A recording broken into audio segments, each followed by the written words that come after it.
તો જય શ્રી રામ બધાય ડાયરાને આપણે સવારમાં આવી ગયા હતા કેશોદ આપણે થોડું કામ હતું ને કપડાં લેવાના હતા એટલે તો આપણે આંબાવાડીમાં આવી ગયા હતા અને હવે આપણે જોતા હતા હવે જઈએ કપડાં લઈ આવીએ અને આપણે ગાડી રાખી દીધી હતી ને ચાવી કાઢી લઈએ પછી પાછા આપણે બગીચે આવી ગયા હતા તો આપણે બગીચે આવી ગયા હતા અને આપણે જોતા હતા અહીંયા તો હમણાં તો આ પાછું ઝાડવા બધા મોટા થઈ ગયા આપણે આવ્યા પણ ઘણું થઈ ગયું હતું એટલે તો અહીંયા આવ્યા હતા અને આ જોઈ લે મોર થઈ જાય છે અને ગેંડા ને એવું બધું પક્ષીઓ પ્રાણીઓ બધા હે એટલે જોવાની મજા આવે અને અહીંયા આપણે ઓલું કુંડ જેવું કરેલું છે અંદર પાણી ભરે એટલે એવું થાય સાંજે વધારે તો લાઇટું બાઇટું બધું થાય એટલે ખબર પડે અને હમણાં અટાણિયા કામ ચાલુ જ છે અને આપણે અહીં જોતા હતા હવે તો અહીંયા અટાણ કામ ચાલુ છે લાદી ફીટ કરે છે પછી પાછા આપણે ઝૂલે બેસી ગયા હતા આપણે તો આ દીદી ઓલું કરતી હતી અને આપણે અહીંયા બેઠા હતા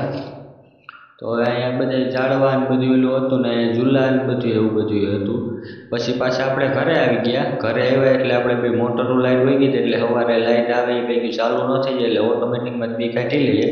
તો આ તો ઓટોમેટિકમાં જ પાછી રહેવા દેવા નથી કારણ કે ઓલા નાખા જે અધૂરા હતા એટલે આપણે આ મોટરનું એનું આપણે ઓટોમેટિકમાં કાઢી દીધી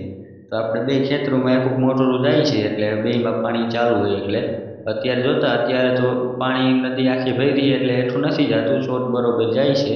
અને રસો જોતા હતા ઢીલો નથી થતો નહીં તો એટલું વાંધો નથી ને નદી હજી પોણી